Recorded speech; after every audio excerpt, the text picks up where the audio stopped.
जय महाकाल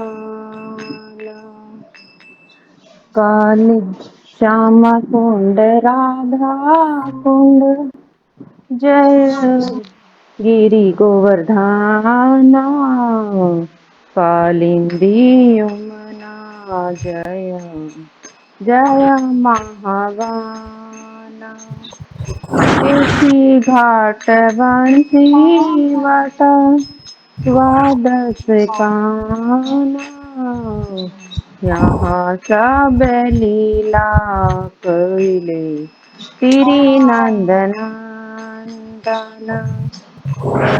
गिरी नंद यशोदा जया जया गोपी गाना श्री दामदिया जया जया धेनुवत्सदना जया विष्णुभानु जया जया कीर्तिदा सुंदरी जया पूर्णमासी जया आभीर नगरी जया जया गोपेश्वर जया वृंदावन मांझ जया जया कृष्ण सखा बटु द्विजराज जया श्याम भाट जया रोहिणी नंदनंदन जया जया वृंदावन वासियत जाना जया द्विजपति जया नाग कन्या गण भक्ति ले जाहि पैलो गोविंद चरण श्री राम मंडल जया जया राधा श्यामा जया जया रास लीला सब मनोरथ जया जया उज्जवल रस सर्व रस रास पर किया भाव यहाँ बिरजत प्रचार श्री जहानवा पद पद करिय समरण दीनक संधा से कहे नाम संगीताना जया राधे जया कृष्ण जया वृंदावन श्री गोपी गोपीनाथ मदन मोहन जया राधे जया कृष्ण जया वृंदावन श्री गोपी गोपी गोविंद गोपीनाथ मदन मोहन हरे कृष्ण कृष्ण कृष्ण हरे हरे हरे राम राम राम हरे हरे हरे कृष्ण कृष्ण कृष्ण हरे हरे हरे राम राम राम हरे हरे कृष्ण कृष्ण कृष्ण हरे हरे हरे राम राम राम हरे हरे हरे कृष्ण कृष्ण कृष्ण हरे हरे हरे राम राम राम हरे हरे जया राधा श्याम सुंदर राधा श्याम सुंदर राधे जय राधा गोपीनाथ राधे जय राधा कुंज बिहारी राधे जय नित्य गौर सुंदर, नित्य गौर सुंदर, नित्य गौर सुंदर, जय नित्य गौर सुंदर, जय जय जगन्नाथ बलदेवा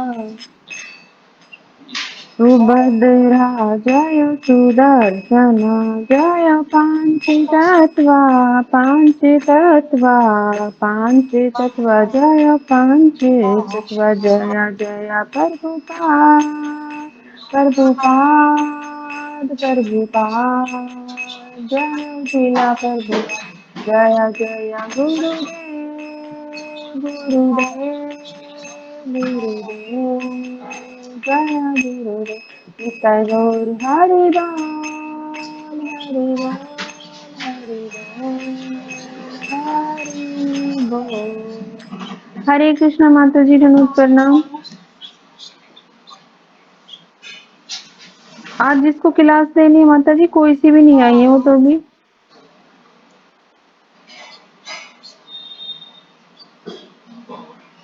हरे कृष्णा माता जी, और कर लो इतने या तो ठीक है माता जी। कीर्तन कर लो। आ गई माता जी।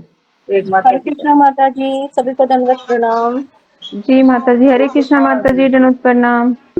सॉरी थोड़ा सा लेट हो गई, मैं एक्स्ट्रा आज बाहर गई हुई थी तो ओके, इस वजह से। हाँ जी, आपका तो स्वागत के लिए सब हरि नाम करेंगे। चलो, हरे कृष्णा कृष्णा कृष्णा कृष्णा हरे हरे हरे, हरे, हरे हरे रामा राम राम हरे हरे। हरे कृष्णा माता जी, धनुष प्रणाम।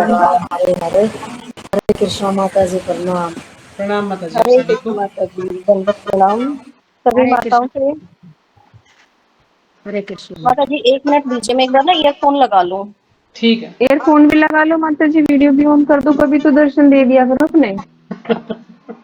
हमारी माता जी तो कहती नहीं है, हम ही बोल दे। मैं हमारी इसलिए नहीं माता जी बोलती तो, ना, कभी मैं बोलूं और कभी वो आना ही बंद कर दें। जैसे आदित्य माता जी तो, जैसे माता जी आपको किरण माता जी बहुत, बोलती है ना वीडियो ऑन करने के लिए, तो भक्ति कम हो गए। माता जी आप माता तो जी बहुत ज्यादा डरने लग गए। हमारे अपने स्टूडेंट से बताओ जो आने किसी को पढ़ना मैं होगा तो डरपोकी आएगा, ना पढ़ना हूँ। होगा। धमकी दे देते माता जी आपको कि वीडियो ऑन करवाओगे तो हम आएंगे नहीं, हरे क्लास का टाइम चेंज करोगे तो हम आएंगे नहीं, क्लास छोड़ देंगे। प्रणाम माता जी। सोच रहे हैं ना माता जी ऐसा। जैसे अब एक बार हरे कृष्ण आपको माता जी याद होगा, प्रणाम। करुणा सखी माता जी आई थी सुबह आदिल्ला माता जी के ग्रुप में, जब सुबह सुबह क्लास थे, उन्होंने काफी बोला था कि वीडियो ऑन करने के लिए बोला था ना सबको। तो भक्ति लोग कम हो गए, फिर माता जी ने किसी को नहीं बोला, कम से कम आ तो रहे है ना, सुन तो रहे। ना से तो बिल्कुल कुछ तो सुन रहे हैं। हरे कृष्ण माता जी, वो तो हाँ जी। फिर माता जी बोली मैं भागने वालों में नहीं, वो तो वो अचला माता जी के साथ कुछ बात हो गई। तो वो कौन सी माता जी है, वो संगनी ललिता माता जी, वो क्लास कर रही थी तो उन्होंने कुछ क्वेश्चन पूछ लिया उनसे। अच्छा। तब फिर माता जी बोली देखो मेरे पास अभी टाइम नहीं है, बच्चे जाएंगे तो फिर अचला माता जी कुछ बोल गई, ऐसे ऐसे वो शायद ऐसा चल गई, तो फिर बोली वो माता की माता बोली कि मैं बाहर खड़ो कर देने लगी। फिर आई नहीं माता जी हाँ, उस दिन के दोबारा। बाद कहाँ आई, एक बार भी नहीं आई है। तभी तो कह रही ना कि ज्यादा स्ट्रिक्टनेस भी ठीक नहीं है। देखो माता जी तो ये गलती तो की नहीं होगी, लेकिन माता जी को भी इतनी श्रद्धा नहीं करता, फिर भाई भाई श्रद्धा वही तो बात है ना माता जी, मैं खुद वीडियो ऑन नहीं करती, सुबह सुबह मैं किचन में लगी होती हूँ। किचन में लगे हुआ फिर वही सबका ध्यान उधर ही जाता है ना, हाँ तो अच्छा नहीं लगता ऐसे कि भी किचन में काम कर रहा है और हाँ, फिर अगर जब वीडियो। वो हम भी नहीं खटपट करते माता करे जी। तो देखो अच्छा नहीं लगता, सुबह सुबह तो बिल्कुल इस टाइम से चलो फिर भी हम हम्म। मैं तो दिन सुबह की तो क्लास में बिल्कुल एक बार भी नहीं माता जी होती। ऑन नहीं होता वीडियो, क्योंकि हाँ, तो इधर कम उधर से से कम बोलना यही होता है सोचना ना। चाहिए कि कम से कम चलो कुछ तो सुन ही रहे हैं वो लोग, जब ऑन है तो हाँ, कुछ तो सुन ही रहे और हैं ना। और बैठ कर कॉपी किताब लेकर तो माता जी मैं इसी टाइम सुनती हूँ, जब पूरा दिन अपना लीड लगी माता रहो जी, कानों पर। लेडीजों को घर में इतने काम होते हैं, उनके पास इतना समय नहीं होता कि वो हर क्लास को वीडियो ऑन करके सुने, नहीं होता समय इतना। नहीं हम भी इसी टाइम करते हैं, ये एक दो दो क्लास तो टाइम सुन भी ले, चलो एक क्लास सुमन चलो, माता जी लेकिन करो, सारी क्लास कैसे लेट हो सुने। जाएंगे फिर। हाँ जी, ठीक है माता जी, शुरू कीजिए आप। हम जरूर करते हैं, वैसे नहीं करते। ठीक है माता जी, शुरू कीजिए आप। माता जी एक बार तो दर्शन दे दो, फिर बंद कर लेना। हम तो कल भी भूल जाएंगे, आपकी कभी मिलोगे तो पहचानेंगे भी नहीं। माता जी अभी कर रही हूँ, 1 मिनट ना, ये कनेक्ट नहीं हो पा रहा है, मैं एक बार करती हूँ।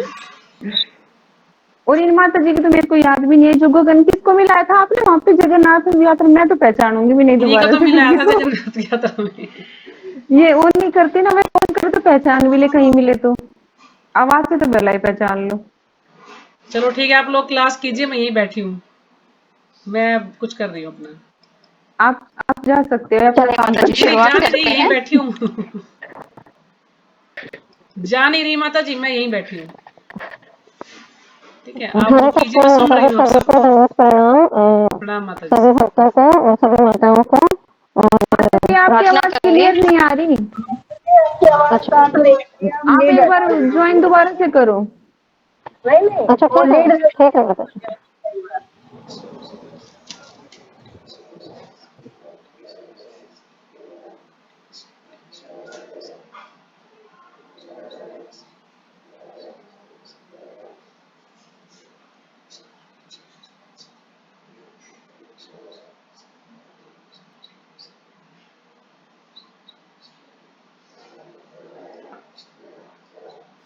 हरे कृष्णा माता जी, सुन पा रहे हैं आप सभी मुझे? अब अच्छे से है माता जी। जी माता जी। हरे तो कृष्णा सभी माता माताओं जी को माता जी। प्रणाम। हाँ जी माता जी, तो मैं सभी से प्रार्थना करूंगी कि सभी माताएं आशीर्वाद दें, और मैं प्रभु से भी प्रार्थना करूंगी कि वो मुझे आशीर्वाद दें, ताकि मैं अच्छे से कोशिश करूंगी कि मैं कर पाऊं। ओम अज्ञानतिमिरान्धस्य ज्ञानाञ्जलाशलाकया चक्षुरुन्मीलितं येन तस्मै श्रीगुरुवे नमः। श्रीचैतन्यमनोभीष्टं स्थापितं येन भूतले स्वयं रूपं कदा महां ददाति स्वपदान्तिकम्। वन्देऽहं गुरोः श्रीयुतपदकमलं श्रीगुरुं वैष्णवांश्च श्रीरूपं साग्रजातं सहगण नाथान्वितं तं सजीवं साद्वैतं सावधूतं परिजनसहितं कृष्ण चैतन्य देवं श्री राधा कृष्ण पादान् सहगण ललिता विशाखान् श्री विशाखान्वितांश्च। हे कृष्ण करुणा सिंधो दीनबंधो जगतपते गोपेश गोपिका कांत राधा कांत नमोस्तुते। तप्त कांचन गौरांगी राधे वृंदावनेश्वरी वृषभानुसुते देवी प्रणमामि हरिप्रिये। वाञ्छाकल्पतरुभ्यश्च कृपा सिन्धुभ्य एव च पतितानां पावनेभ्यो वैष्णवभ्यो नमो नमः। श्री कृष्ण चैतन्य प्रभु नित्यानंद श्री अद्वैत गदाधर श्रीवासादि गौर भक्त वृंदा। हरे कृष्णा कृष्णा कृष्णा हरे हरे, हरे राम राम राम हरे हरे। हरे कृष्णा कृष्णा कृष्णा हरे हरे, हरे राम राम राम हरे हरे। जय श्री कृष्ण चैतन्य प्रभु श्री नित्यानंद श्री अद्वैत गदाधर श्री वासादि गौर भक्त वृंदा। जय श्री कृष्ण भगवान की जय, श्री प्रभुपाद जी की जय। अध्याय 2 श्लोक संख्या है 57। यह सर्वत्राण स्नेह हस्तत् प्राप्य शुभ अशुभम नाभिनंदति न द्वेष्टि तस्य प्रज्ञा प्रतिष्ठा। हरे कृष्णा माता जी, कोई माता जी अगर दोहराना चाहे तो दोहरा सकते हैं। हरे कृष्णा माता जी। ये श्रीमद् भगवत गीता यथारूप अध्याय 2 श्लोक संख्या 58 नहीं 57। हाँ 57। ये सर्वत्र सर्वत्र स्नेह है अस्ति तस्य प्राप्ते शुभाशुभं न विदन्ति न दृष्टि तस्य प्रज्ञा प्रतिष्ठिता। हरे कृष्णा माता जय प्रणाम।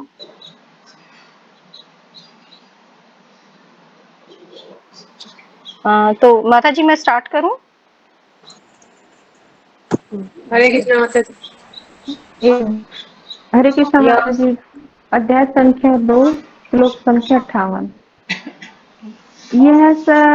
सर्वत्र अनिभिस्नेह तत् तत् प्राप्य शुभ शुभाशुभम नाभिनंदति न दृष्टि तस्य प्रज्ञा प्रतिष्ठिता। हरे कृष्णा माता जी ने हरे कृष्णा माता जी। चलो आप बोलो माता जी। कर लो माता जी, आप कर लो। हरे कृष्णा माता जी नमोस्तुनाम।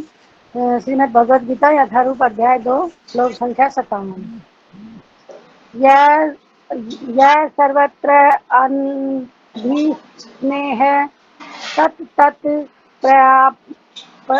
प्राप्य शुभम अशुभम न अभिनंदति न दृष्टि तस्य प्रज्ञा प्रतिष्ठता। हरे कृष्ण माता जी। हरे कृष्णा माता जी, धन्यवाद प्रणाम। या सर्वत्रान्विस्नेहास्ते प्राप्य शुभाशुभं नाभिनन्दति न द्वेष्टि तस्य प्रज्ञा प्रतिष्ठिता। हरे कृष्णा माता जी। हरे कृष्णा माता जी प्रणाम। हरे कृष्णा माता जी। हरे कृष्णा।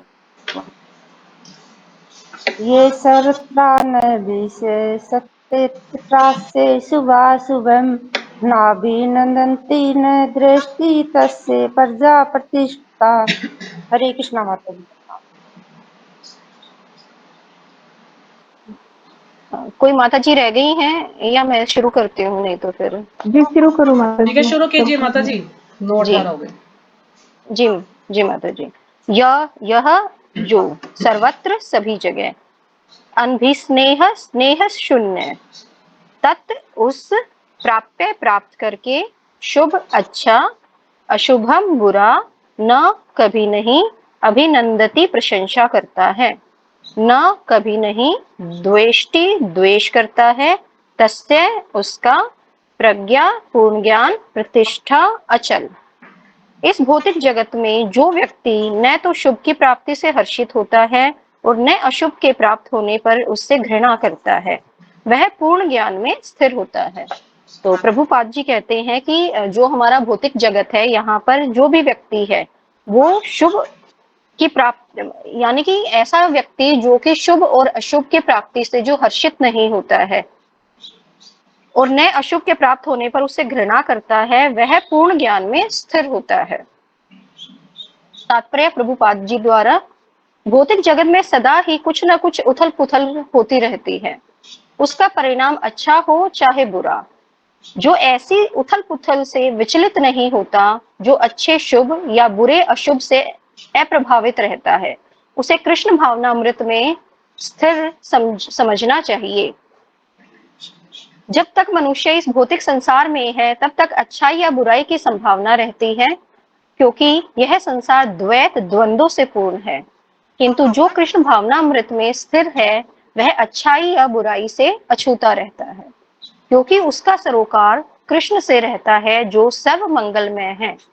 ऐसे कृष्ण भावनामृत से मनुष्य पूर्ण ज्ञान की स्थिति प्राप्त कर लेता है, जिसे समाधि कहते हैं। तो शुरू से माता जी इसका मैं अर्थ बताना चाहूंगी, जो कि प्रभुपाद जी ने बताया है उसी रूप में। तो जो ये भौतिक जगत है माता जी, यहाँ पर जो व्यक्ति शुभ की प्राप्ति से हर्षित नहीं होता, हर्षित का मतलब है खुश, यानी कई बार क्या होता है, कई बार हमें बहुत सुख प्राप्ति होती है या हमें कुछ अच्छा मिल जाता है या बहुत धन वैभव, मतलब आप कुछ भी कह सकते हैं कि हर इंसान के लिए सुख और दुख की परिभाषा अलग अलग होती है। तो कई व्यक्ति ऐसे होते हैं जो धन से सुख होते हैं, कई ऐसे होते हैं जिन्हें लगता है कि नहीं, परिवार अगर उनका सुखी संपन्न है, परिवार में सभी लोग साथ रहते हैं, तो वो उनके लिए शुभ है या उससे उन्हें खुशी की प्राप्ति होती है। तो प्रभुपाद जी इस बारे में जो भगवत गीता है उसमें यही बताया जा रहा है कि जो व्यक्ति शुभ की प्राप्ति से हर्षित नहीं होता, यानी कि जो व्यक्ति न्यूट्रल रहता है, उसे फर्क नहीं पड़ता इन सब बातों से, यानी अगर कुछ अच्छा होता है तो वो प्रभु को धन्यवाद देता है कि जो भी हो रहा है सब आपकी वजह से हो रहा है, सब आपका दिया हुआ है, जो भी मुझे प्राप्त हो रहा है आपकी कृपा से प्राप्त हो रहा है, तो उसका भी वो श्रेय नहीं लेता है। तो जो शुभ हो रहा है उससे वो हर्षित नहीं होता है। इसका अर्थ ये है कि वो खुद को उसका श्रेय नहीं देता है, और जब खुद को श्रेय नहीं देता है तो उसे लगेगा कि सब कुछ उसको सब कुछ मिला है, और वो भी प्रभु की दया से मिला है, और क्योंकि वो प्रभु का दास है। अब कई बार क्या होता है, कुछ चीजें गलत हो जाती है एक इंसान के साथ, तो ऐसे वक्त पे क्या होता है, देखिए खुशी के टाइम पे तो फिर भी ये होता है कई बार कि हर कोई व्यक्ति उसे बहुत ज्यादा कई बार नहीं भी लोग महसूस करते हैं, लेकिन दुख जब प्राप्त होता है तो जो लोग हैं उस चीज को बहुत ज्यादा उस चीज को फील करते हैं। तो अशुभ के प्राप्त होने पर भी अगर हम उससे घृणा ना करें, यानी कई बार ऐसा होता है कि मान लिया कोई व्यक्ति है बहुत बीमार हो जाता है, आजकल आपने देखा होगा बहुत सारी बीमारियां, लोग कैंसर पीड़ित भी हो रहे हैं, और भी बहुत सारी बीमारियां हैं, बड़ी बड़ी बीमारियां हैं। अभी जब कोरोना का टाइम था बहुत सारे लोगों को कोरोना हो गया था, तो उस टाइम पे क्या था कि लोग कई बार उन चीजों से घृणा करना शुरू कर देते हैं। वो ये भूल जाते हैं कि ये हमारे पिछले जन्मों के पाप कर्म है जिनका फल हमें मिल रहा है।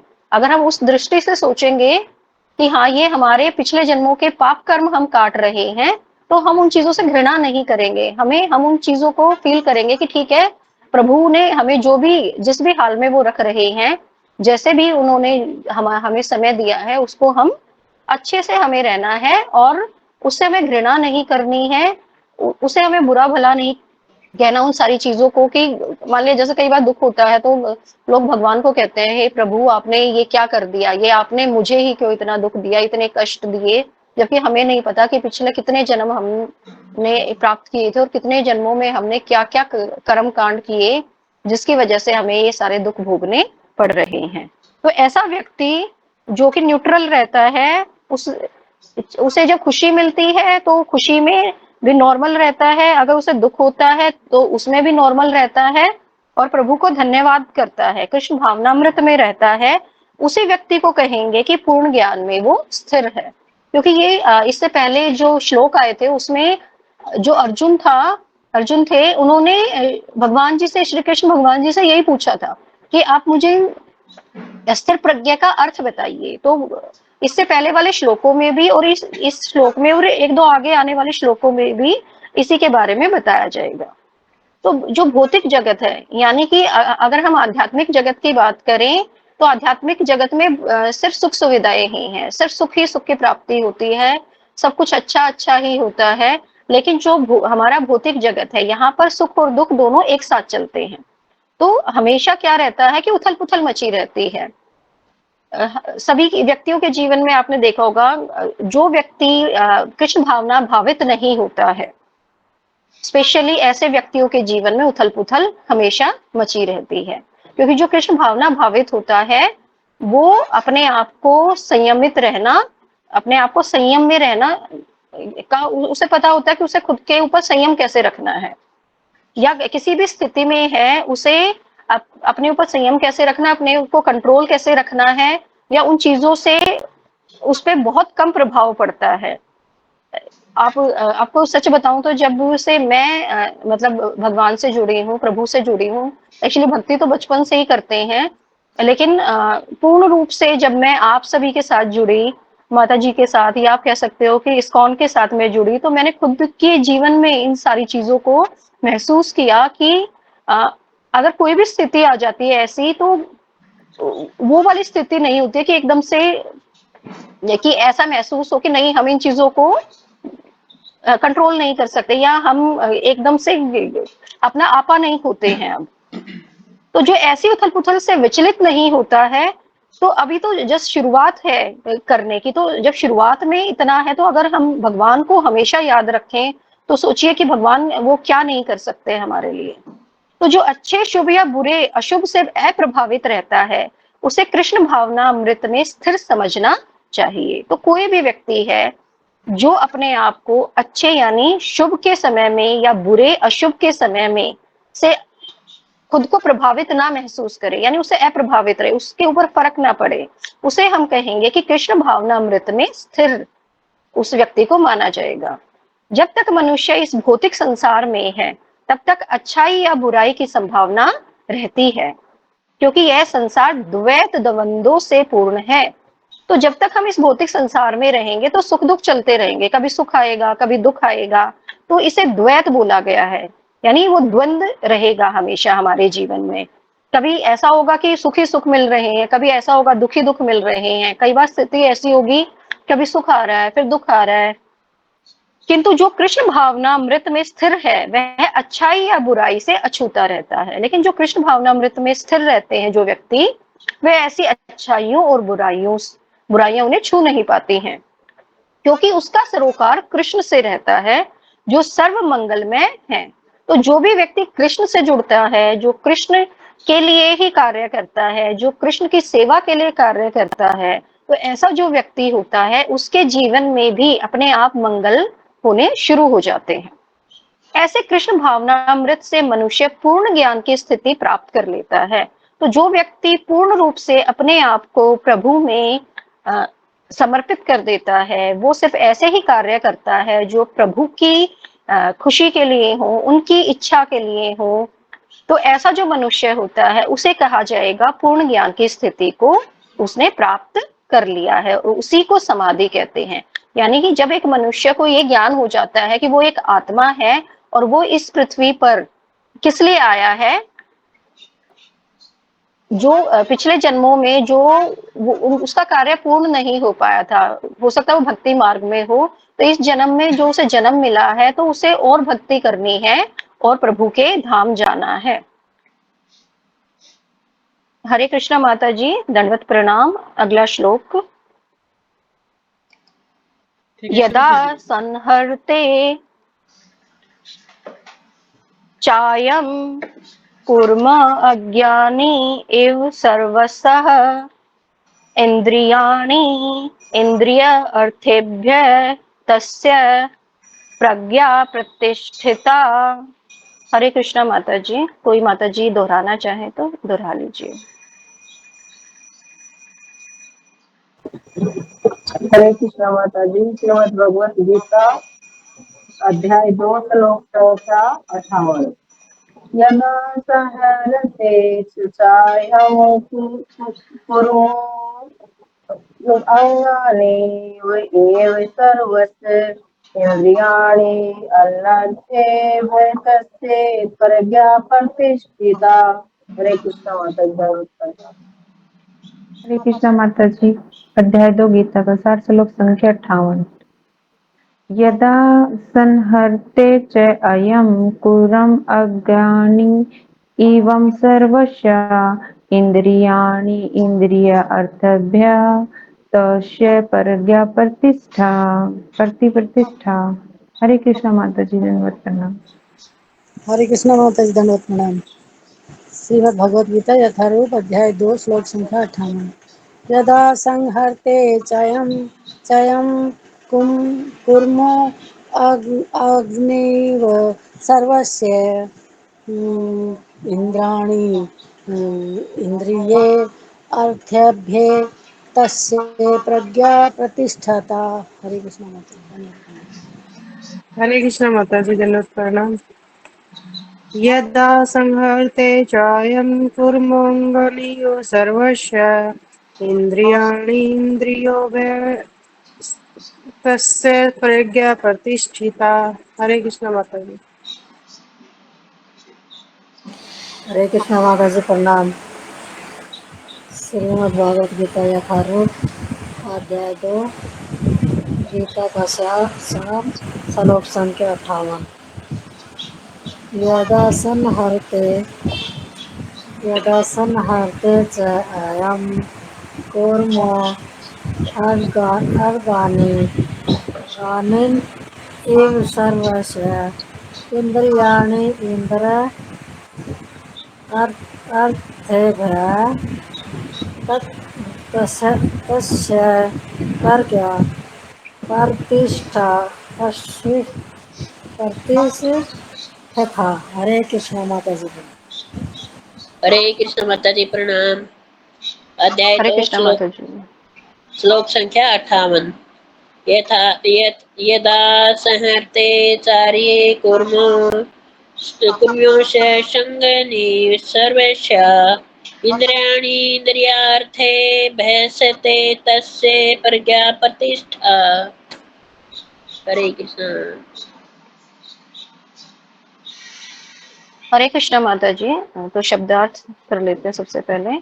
यदा जब सहरते समेट लेता है, च भी अयम यह कुर्मः कछुआ अज्ञानी अंगानी अंग इव सदृश सर्वशः एक साथ इंद्रियाणि इंद्रियां इंद्रिय अर्थेभ्यः इंद्रिय विषयों से तस्य उसकी प्रज्ञा चेतना प्रतिष्ठा प्रतिष्ठिता स्थिर।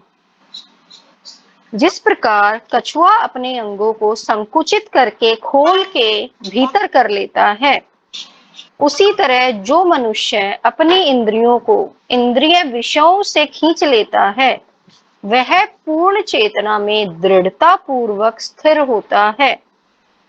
तो यहाँ पे कछुए का उदाहरण दिया गया है कि जिस प्रकार कछुआ अपने अंगों को संकुचित करके खोल के भीतर कर लेता है, तो खोल होता है जो उसका बाहरी कवर होता है। आपने देखा होगा कछुए को, अगर देखा होगा तो बाहरी जो उसका कवर होता है ऊपर वाला बहुत ही सख्त होता है। तो कछुए के पास ना ऐसी आप ये कह सकते हो कि भगवान की कृपा से ही आप मान सकते हो कि जो कछुआ होता है वो सिकुड़ सकता है अंदर की तरफ। तो अपने अंगों को वो सिकोड़ करके वो क्या करता है, उस खोल के अंदर कर लेता है। क्यों कर लेता है? मान लिया बाहर से कोई संकट आ जाता है उसके ऊपर, तो जैसे उसे लगता है कि संकट आ गया है, तो वो अपने आप को सिकोड़ लेता है, अपने मुंह को अपने पैरों को उस खोल के अंदर कर लेता है। और खोल इतना टाइट होता है कि कोई भी बाहर से कोई भी अगर उस पर प्रहार करता है, कोई भी जंगली जानवर है या कोई और व्यक्ति भी अगर है, तो वो उसका कुछ भी बिगाड़ नहीं पाता है। तो जिस प्रकार कछुआ अपने अंगों को संकुचित करके खोल के भीतर कर लेता है, उसी तरह से तो उसी प्रकार से ये बताया जा रहा है कि जो मनुष्य अपनी इंद्रियों को इंद्रिय विषयों से खींच लेता है, तो आप सभी जानते हैं हमारी इंद्रियां क्या क्या हैं। तो जो अपनी इंद्रियों को इंद्रिय विषयों से खींच लेता है, इंद्रिय विषयों यानी जो चीजें उसे आकर्षित करती हैं, आकर्षण वाली अगर जो चीजें हैं, उनसे अगर कोई व्यक्ति अपनी इंद्रियों को वहां से वापस हटा लेता है या अपनी तरफ उनको वापस कर लेता है, उन्हें अपनी तरफ खींच लेता है, वह पूर्ण चेतना में दृढ़ता पूर्वक स्थिर होता है। तो ऐसे व्यक्ति को कहा जाएगा कि वो जो व्यक्ति है उसके पास जो चेतना है वो पूर्ण चेतना है और वो दृढ़ता पूर्वक उसमें स्थिर रह सकता है। तात्पर्य श्री प्रभुपाद जी द्वारा। श्री प्रभुपाद जी की जय। किसी योगी भक्त या आत्मसिद्ध व्यक्ति की कसौटी यह है कि वह अपनी योजना के अनुसार इंद्रियों को वश में कर सके। तो जो योगी व्यक्ति होते हैं या जो भक्त होते हैं या आत्मसिद्ध व्यक्ति जो होते हैं, उनके पास इतनी शक्ति होती है कि वो अपने अनुसार अपनी योजनाओं के अनुसार अपनी इंद्रियों को अपने वश में कर सकते हैं। लेकिन जो अधिकांश व्यक्ति हैं इस पृथ्वी पर अपनी इंद्रियों के दास बने रहते हैं। तो दास कैसे बनते हैं? कुछ भी खाने का मन होता है, वो ये नहीं देखते ये सेहत के लिए अच्छा है या बुरा है, उसे खा लेते हैं। पहनने के लिए ढेर सारे कपड़े खरीद खरीद के लाते हैं, ढेर सारे उनके पास जूते चप्पल कपड़े, मतलब वो अपनी इंद्रियों के दास बन गए हैं। उन्हें जिस भी चीज से सुख मिलता है वह उसी की तरफ खींचे चले जाते हैं। और ये 99% लोगों की स्थिति है और इंद्रियों के ही कहने पर चलते हैं। और जैसा उनकी इंद्रियां कहती हैं, उन्हें मतलब जहां से भी अट्रैक्शन फील होता है, हाँ भी ये चीज बड़ी अच्छी है, वहीं पहुंच जाते हैं। उनकी इंद्रियां खींच के ले जाती है। जैसे छोटा बच्चा होता है, तो छोटे बच्चे का भी अगर हम उदाहरण लें कि छोटा बच्चा छोटी छोटी चीजों के लिए रोता है, लेकिन वो तो बहुत छोटा है, उसे नहीं पता है कि ये चीज अच्छी है बुरी है। लेकिन जो व्यक्ति हैं वो तो बड़े हो चुके हैं, वयस्क हो चुके हैं, उन्हें तो ये समझ आ जाना चाहिए कि इंद्रियों के वश में नहीं रहना है, बल्कि कोशिश करनी है कि इंद्रियों को अपने वश में करें। यह है उत्तर इस प्रश्न का कि योगी किस प्रकार स्थित होता है। तो कि योगी किस प्रकार स्थित होता है? योगी इसी प्रकार से स्थित होता है कि योगी को पता होता है कि अपने इंद्रियों को कैसे वश में रखना है। इंद्रियों की तुलना विषैले सर्पों से की गई है। तो देखिए विषैले सर्प यानी कितने खतरनाक होते हैं कि अगर किसी को डस ले तो इंसान की जान चली जाती है। तो इंद्रियों की तुलना उन विषैले सर्पों से की गई है, यानी जो हमारी इंद्रियां हैं, अगर हम उन्हें कंट्रोल ना करें, अगर हम उन पे लगाम ना कसें, अगर हम उन्हें अपनी तरफ ना खींचें, जो इंद्रिय विषय हैं उनसे ना खींचें, तो हमारा वो सर्वनाश कर सकती हैं। वे अत्यंत स्वतंत्रता पूर्वक तथा बिना किसी नियंत्रण के कर्म करना चाहती हैं। अब इंद्रियां जो है वो क्या चाहती हैं कि हमारे अनुसार एक व्यक्ति कार्य करे। तो जो इंद्रियां हैं वो स्वतंत्रता पूर्वक कार्य करना चाहती हैं और वो ये नहीं चाहती कि कोई कंट्रोल करे उन्हें, नियंत्रण के कर्म करना चाहती हैं और वो बिना नियंत्रण के, यानी कोई वो नहीं चाहती कि उन्हें कोई कंट्रोल करे। इंद्रियां चाहती है कि वो सबको कंट्रोल करे, हर एक व्यक्ति को। योगी या भक्त को इन सर्पों को वश में करने के लिए एक सपेरे की भांति, तो कोई भी अगर योगी व्यक्ति है या कोई भक्त है तो उनको भी जैसे सर्पों को सपेरे वश में कर लेते हैं, उसी भांति एक योगी और भक्त को अपने अंदर इतनी शक्ति पैदा करनी है, इतनी प्रबल होनी चाहिए, उनकी भगवान से उनका जो कनेक्शन है इतना प्रबल होना चाहिए कि वो अपनी उन इंद्रिय विषयों से अपनी इंद्रियों को खींच कर ले आए। वह उन्हें कभी भी कार्य करने की छूट नहीं देता है। शास्त्रों में अनेक आदेश हैं, उनमें से कुछ करो तथा कुछ न करो से संबंध है। अब जो शास्त्र है बहुत सारी चीजें बताते हैं कि ये चीजें करनी है हमें और ये चीजें नहीं करनी है। अगर व्यक्ति ये चीजें भी समझ जाए ना, तो उनकी वो इंद्रियों के वश में नहीं रहेंगे, बल्कि अपनी खुद की इंद्रियों को वश में कर पाएंगे। तब तक कोई इन करो या ना करो का पालन नहीं कर पाता और इंद्रिय भोग पर संयम नहीं बरतता है, तब तक उसका कृष्ण भावना अमृत में स्थिर हो पाना असंभव है। तो जो शास्त्रों में लिखा गया है कि आपको ये कार्य करने हैं और ये कार्य नहीं करने हैं, हम सभी जानते हैं कौन कौन से कार्य करने चाहिए और कौन कौन से कार्य नहीं करने चाहिए। तो जिन कार्यों को हमें नहीं करना है तो वो हम अगर ना करें, और जिनको हमें करना है अगर हम उन कार्यों को करें, जैसे हमें भगवान की भक्ति करनी है, भगवान को भोग लगाना है, हमें भगवान का नाम जाप करना है, हमें भगवान के साथ कनेक्टेड रहना है, तो अब ये सभी कार्य करने वाले हैं। और जो नहीं करने वाले हैं तो वो पाप कर्म है कि अपनी इंद्रियों को का भोग करना, चाहे वो किसी भी तरीके की है, खाना पीना भोग इत्यादि। जब तक कोई इन करो या ना करो का पालन नहीं कर पाता, यानी जब तक कोई व्यक्ति इन चीजों को ना समझ सके और से समझना ही नहीं है, उसको अपने जीवन में कार्यान्वित करना है। जब तक कि वो पालन नहीं करता तब तक वो इन इंद्रियों के का ही भोग करता रहेगा, इन इंद्रियों के द्वारा। और अगर वो संयम नहीं बरतता है तो कभी भी कृष्ण भावना अमृत में स्थिर नहीं हो सकता, यानी वो कभी भी कृष्ण भावना भावित नहीं हो सकता है। यहाँ पर सर्वश्रेष्ठ उदाहरण कछुए का है। वह किसी भी समय अपने अंग समेट सकता है और पुनः विशिष्ट उद्देश्यों से उन्हें प्रकट कर सकता है।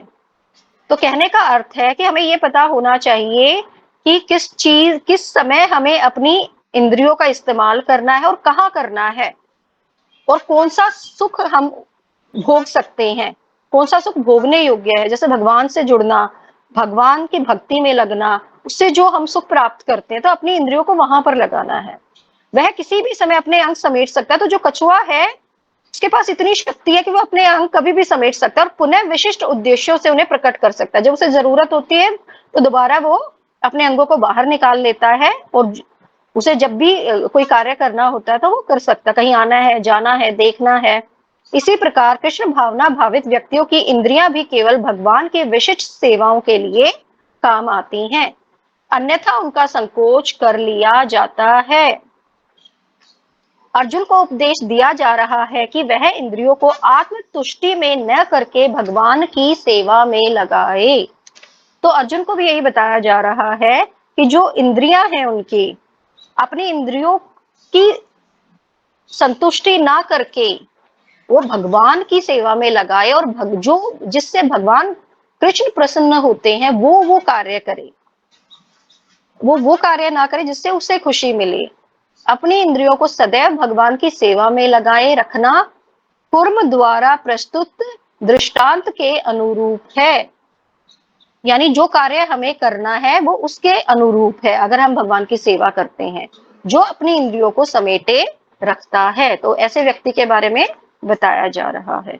तो इसमें अगर हम एग्जाम्पल के तौर पर लें तो देखिए, मान लिया जैसे बहुत सारी चीजें मना होती है, जैसे चाय पीना मना है, चॉकलेट जो डार्क चॉकलेट होती है वो मना होती है क्योंकि उसमें भी नशा होता है। तो बहुत सारी नशे की चीजें हैं जो मना होती है। मान लिया किसी व्यक्ति के सामने रख दी जाए कि ठीक है तुम इन नशीली वस्तुओं का सेवन कर लो, और या मान लिया चॉकलेट केक है, बहुत ही टेस्टी सा लग रहा है उस व्यक्ति को, और तो एकदम से क्या होगा, अगर कोई व्यक्ति है जो कृष्ण भावना भावित है तो वो समझ जाएगा कि नहीं नहीं, ये चीज मेरे लिए नहीं है और ये चीज मुझे नहीं खानी है। लेकिन अगर कृष्ण भावना भावित नहीं है तो वो व्यक्ति तुरंत उस चीज की तरफ आकर्षित हो जाएगा और उसकी इंद्रियां, और वो उसको खा लेगा। इसी तरह से इसमें एक एग्जाम्पल और लिया जा सकता है कि जैसे कि आप डिफरेंट जेंडर्स के होते हैं, जैसे मान लिया एक पुरुष है वो स्त्री से आकर्षित हो जाता है, कोई सुंदर स्त्री है उसको देखता है तो बहुत आकर्षित हो जाता है। तो उस व्यक्ति को अगर वो कृष्ण भावना भावित है या कृष्ण में के प्रति चेतना जागृत है उसकी, तो वो उसी टाइम पे अपनी इंद्रियों को आदेश देगा कि नहीं, जो तुम कर रहे हो वो ठीक नहीं है।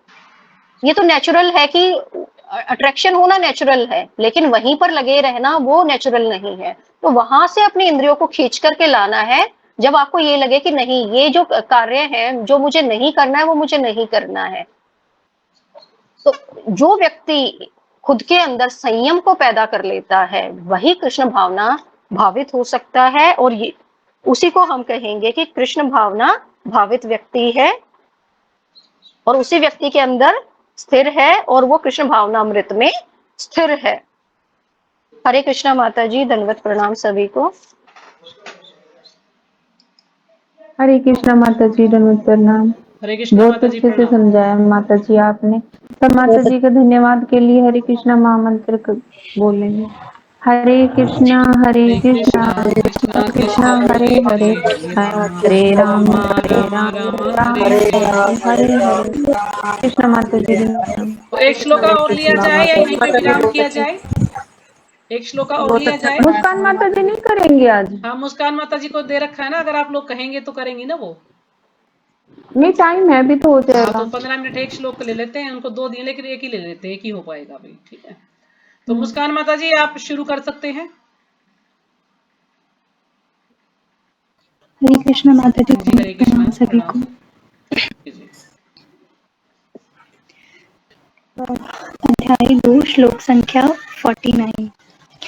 विश्याविन विनिवर्तन्ते निराहारस्य देहिना रसवर्जं रसोपस्य परं दृष्ट्वा निर्वर्तते। हरे कृष्ण। हरे कृष्ण माता जी, दंडवत प्रणाम। श्रीमद् भगवत गीता अध्याय 2 श्लोक संख्या 59। विषयाविवर्तते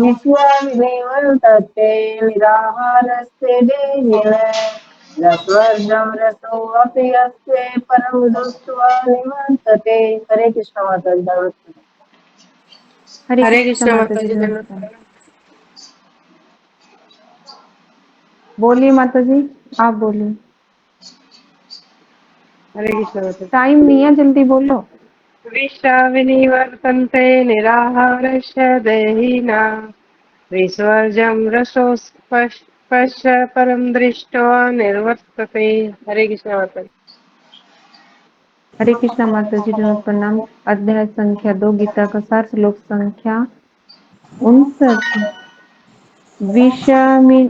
विनिवर्तन्ते निहारस्य देहिनि रसवर्जं रसोऽपि यस्य परं दृष्ट्वा निर्वर्तन्ते। ठीक है, हरे सुमन कृष्णा माता जी माता जी बोलिए धन्यवाद आप। प्रणाम। हरे कृष्णा माता हरे जी, कृष्णा माता। हाँ जी, सुमन माता जी बोलिए। बोलिए माता जी, कोई नहीं। हरे कृष्णा माता जी, हरे दंडवत प्रणाम। श्रीमद् भगवद गीता यथारूप अध्याय 2 श्लोक संख्या 59। विषया निर्वर्तन्ते निराहारस्य देहिन रसवर्ज रसोऽप्यस्य परम दृष्टा निर्वर्तते। हरे कृष्ण माता जी। निर्वर्तते। हरे कृष्ण माता जी। विषया विनिवर्तन्ते निराहारस्य देहिनः रसवर्जं रसो अपयश्च परम दृष्टा निवर्तते। हरे कृष्ण माता जी। हरे हरे कृष्ण। कृष्ण माता जी प्रणाम। प्रणाम माता दी। अध्याय 2 श्लोक संख्या 59। विषया विनिवर्तन्ते निराहारस्य देहिन रसवर्जे रसोपशस्य परां दृष्टा निवर्तन्ते। हरे कृष्ण। ठीक है, गगन माता जी आप बोलिए। हरे कृष्ण माता जी प्रणाम। प्रणाम। विसृज्य निवर्तते निराहारस्य देहिना रजवर्षरसोपयस्य परदृष्टा निवर्तते। हरे कृष्ण माता। हरे कृष्णा माता जी। शब्दार्थ विषया इंद्रिय भोग की वस्तुएं विनिवर्तन्ते दूर रहने के लिए अभ्यास की जाती है। निराहारस्य निषेधात्मक प्रतिबंधों से देहिनः देहवान जीव के लिए रसवर्जनम स्वाद का त्याग करता है। रसः भोगेच्छा अपि यद्यपि है अस्य उसका परम अत्यंत उत्कृष्ट वस्तुएं दृष्टवा अनुभव होने पर निवर्तते वह समाप्त हो जाता है। अनुवाद देहधारी जीव इंद्रिय भोग से भले ही निवृत्त हो जाए पर उसमें इंद्रिय भोगों की इच्छा बनी रहती है, लेकिन उत्तम रस के अनुभव होने से ऐसे कार्यों को बंद करने पर वह भक्ति में स्थिर हो जाता है। तो इस श्लोका में श्रीला प्रभुपाद जी ने बताते हैं कि इंद्रियों को संयमित कैसे करें, मतलब इंद्रियों को अपने वश में कैसे करें, उनको कंट्रोल कैसे करें। तो इसमें बताया है कि जो देहधारी जीव हैं, जो वो इंद्रिय भोग से भले ही निवृत्त हो जाए। निवृत्त का मतलब होता है अलग हो जाना, कि भले ही एक इंसान जो है वो इंद्रिय भोग से कितने ही प्रयत्न करने के बाद, कितनी ही भक्ति भाव में होने के बावजूद भी वो कितना ही अपने आप को अलग कर ले इंद्रिय भोग से, लेकिन उसमें इंद्रिय भोगों की इच्छा बनी ही रहती है। जैसे कि अभी सुमन माता जी ने भी बताया कि चॉकलेट का एग्जाम्पल देके कि बच्चे की जैसे कि चेतना जो है वो, मतलब उनको चॉकलेट चाहिए ही चाहिए होती है, लेकिन ऐसे ही हर एक इंसान में वो कितनी ही भक्ति क्यों ना कर ले, लेकिन उनमें कहीं ना कहीं इंद्रिय भोग की जो इच्छाएं हैं वो हमेशा बनी ही रहती हैं।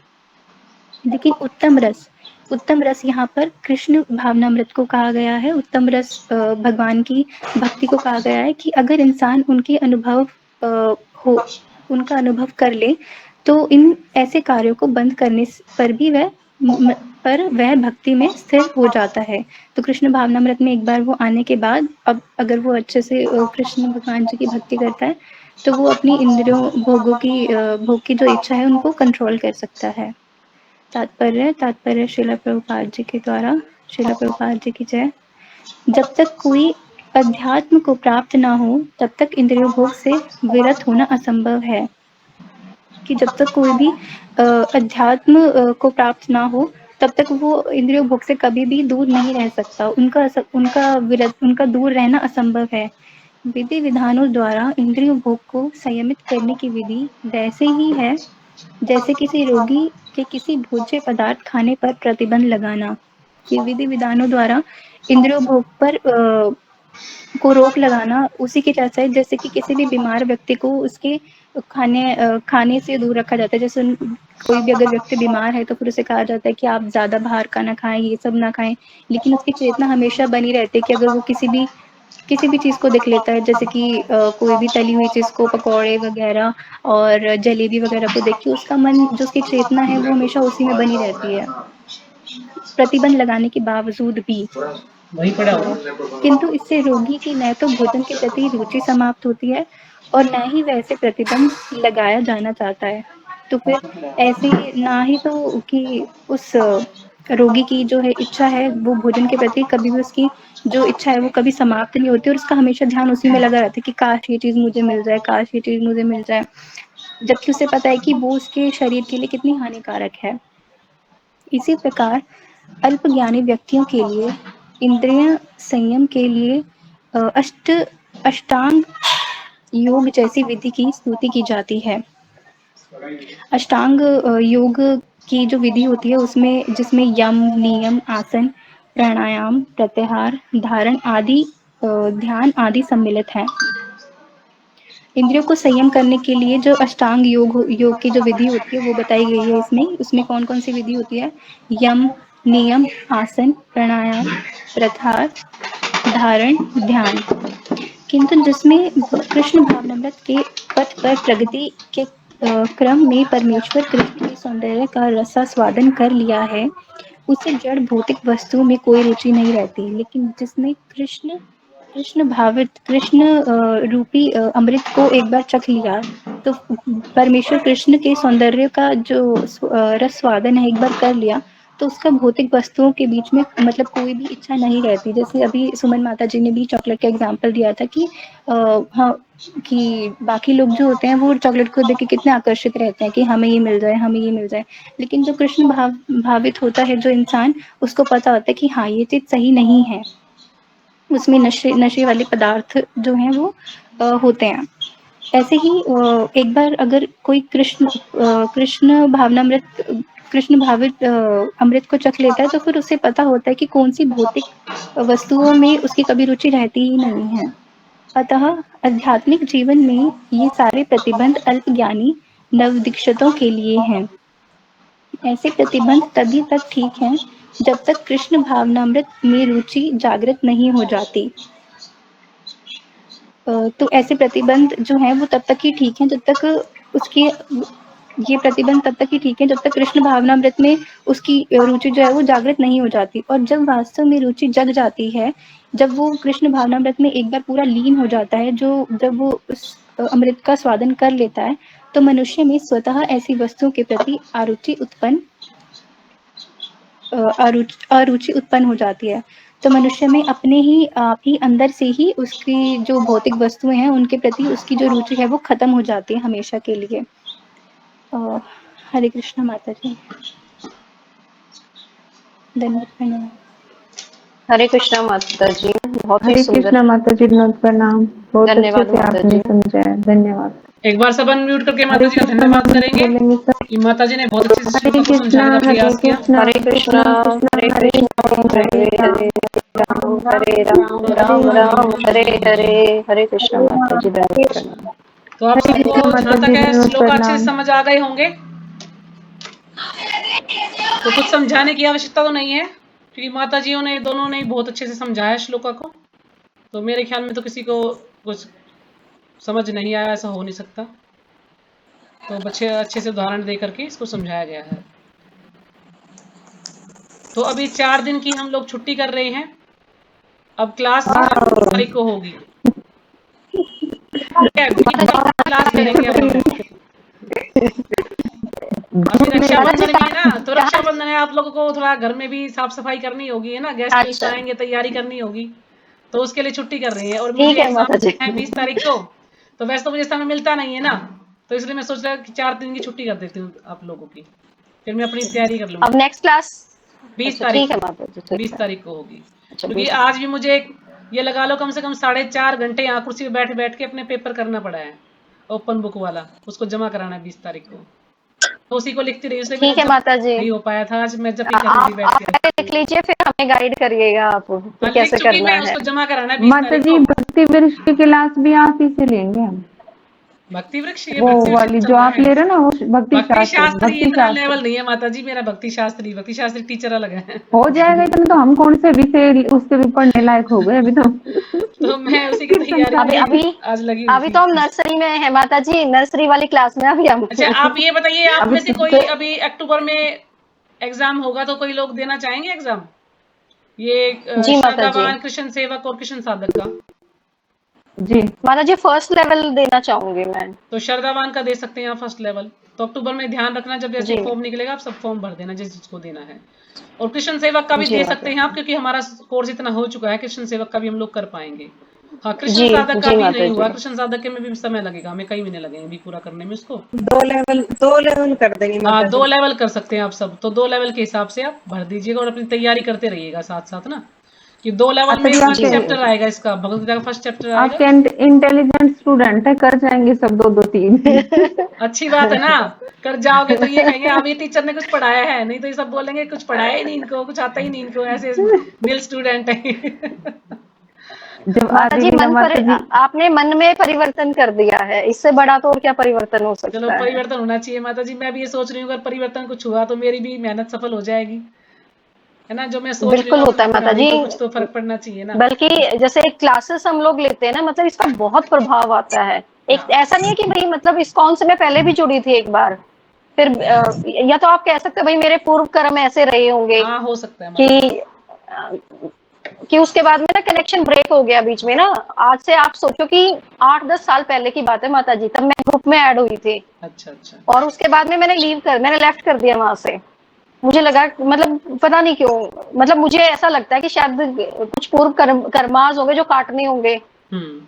उसके बाद आप सोचिए, और फिर अब मैं कैसे जुड़ी थी, मैंने किसी प्रभु जी की कोई वीडियो देखी थी इंस्टा पे, उनको मैंने मैसेज भेजा कि मुझे ना ग्रुप से आप जोड़ दो। मतलब भगवान की ये कृपा ही मैं समझती हूँ अपने ऊपर, और उन प्रभु जी ने मुझे जोड़ा नजफगढ़ के जो ग्रुप है, और वहां से फिर मैं आपके ग्रुप में ऐड हुई। तो जब तक भगवान की कृपा नहीं है, या गुरुओं का संग नहीं है, या माताओं का या भक्तों का संग नहीं है, तो मुझे लगता है कि जुड़ के भी कई बार हम उससे ब्रेक हो जाता है, वो एक ब्रेक आ जाता है। तो मैं तो सभी का धन्यवाद करूंगी, आप सभी का, सच में, कि आप सबसे जुड़ने का मौका मिला, और भगवान ने मतलब इतनी कृपा की मुझ पे कि आप जैसे गुरु दी, जिन्होंने मतलब मुझे ऐसा लगता है कि जैसे पता नहीं क्या क्या मिल गया मुझे। तो धन्यवाद माता जी, बहुत बहुत शुक्रिया आप सबका। हरे कृष्ण माता जी। गुरु की कृपा है माता जी, तभी आप लोग जुड़ पाते हैं, गुरु की कृपा है या भगवान की कृपा है ना। भगवान देखते हैं कि हमारा भाव क्या है, हमारी श्रद्धा है, तो भगवान हमें जो है ऐसे भक्तों से मिला देते हैं ताकि हम आगे से अच्छे से भक्ति कर पाए। और भगवान की सबसे बड़ी कृपा तो होती ना, जब भी हम यहाँ पर बैठ के 2 शब्द बोलते, चाहे हम कितने इंटेलिजेंट क्यों ना हो, लेकिन भगवान की कितने भी, कृपा जी नहीं है माता जी, तो एक शब्द बिल्कुल हमारे मुंह से निकल बिल्कुल ही नहीं माता सकता, जी। हम बोल नहीं सकते। और कई बार ऐसा होता भी है कि दिमाग में घूमता रहता है कुछ समझाने के, लेकिन वो शब्द मुंह जबान पे आता नहीं है, उसको भूल जाते हैं हम। आता और जबकि नहीं। इतनी बार उसको सुनते हैं, बार बार सुनते हैं, लेकिन फिर भी भूल जाते हैं। भगवान की कृपा है तभी हम यहाँ पे बोल पाते हैं बैठ के ना। अच्छा, कमलेश माता जी जी, माता आपको जी। मैंने बताया था उस दिन कि मैंने वीडियो डाल दिए थे सारे, अगर आपको कोई देखना है तो देख सकते हैं आप। जैसे आपने बोला उसके अगले दिन ही मैंने वीडियो डाल दी था, डेली का डेली वीडियो डलवा देती हूँ मैं, क्योंकि फिर ना समय लगता है बहुत ज्यादा, बच्चे करते नहीं है। उस दिन मुझे 2-3 घंटे लगे उनके सर पे बैठ के जबरदस्ती कर कर आके सारी वीडियो डलवाई मैंने। अब इसको रोज ही डालते हैं इसलिए वो, कि रोज डाल दो, वो ज्यादा अच्छा है। और किसी को कुछ पूछना हो और अच्छा, कोई मॉनिटर बनना चाहेगा आप में से? क्योंकि मेरे ग्रुप में मॉनिटर नहीं है, सबके ग्रुप में मॉनिटर है, वो अपने आप ही संभालता है सब कुछ, किसको क्लास देनी है, कैसे करना है, चाहे वो टीचर हो चाहे ना हो, मॉनिटर अपने आप ही कर लेता है सब कुछ। तो कौन है जो 1 महीने के लिए मॉनिटर बनेगा? सबको 1-1 महीने के लिए बनाया जाएगा, सारे कार्य उसी को देखने होंगे, लिंक भेजना है, किसी की ड्यूटी लगानी है, आज किसको कीर्तन करना है, किसको क्लास करना है। माता जी जो ग्रुप में जो सबसे बड़े हैं उनको बना दूंगा ड्यूटी। तो सभी यही कहेंगे उसको बना दो, तो बताओ किसको बनाया जाए फिर।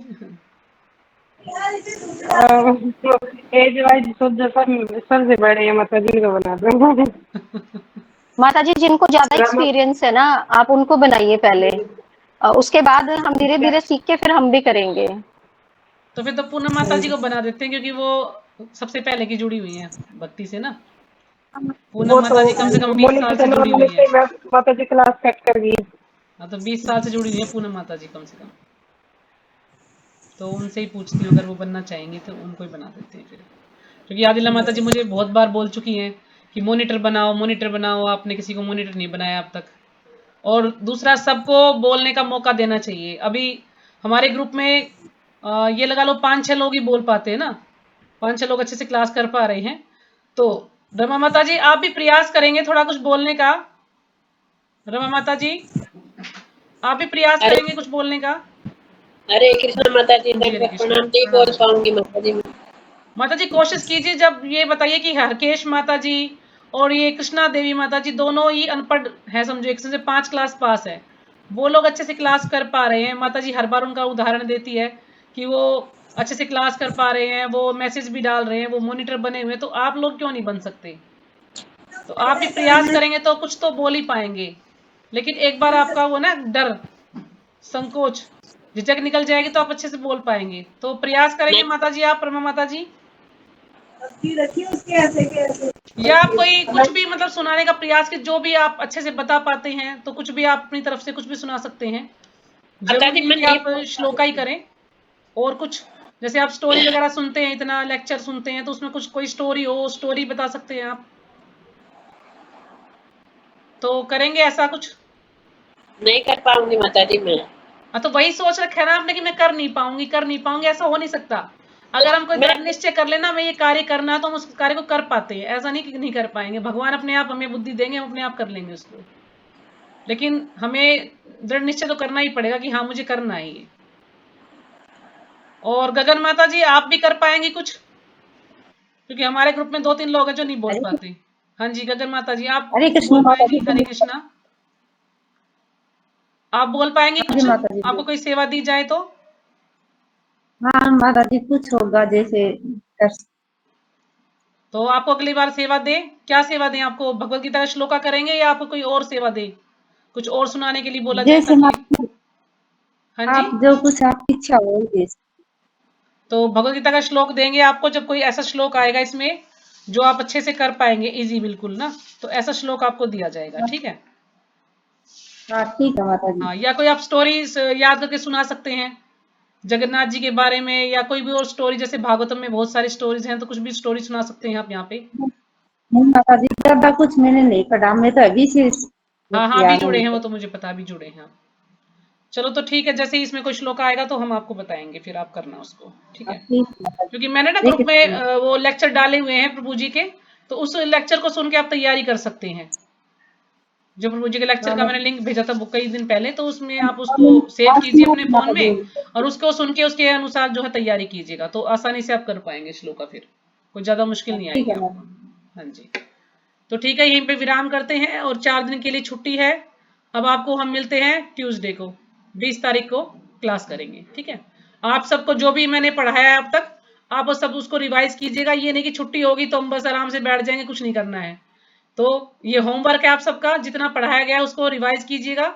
उसमें से जो भी आपको समझ ना आए आप दोबारा से पूछ सकते हैं यहाँ पर, लेकिन उसको पढ़िएगा जरूर, ठीक है? तो यहीं पे विराम करते हैं। वांछा कल्पतरुभ्यश्च कृपा सिंधुभ्य एव च पतितानां पावनेभ्यो वैष्णवेभ्यो नमो नमः। सभी का बहुत बहुत धन्यवाद। ठीक है माता जी, आप सब लेफ्ट कर जाइए। जी।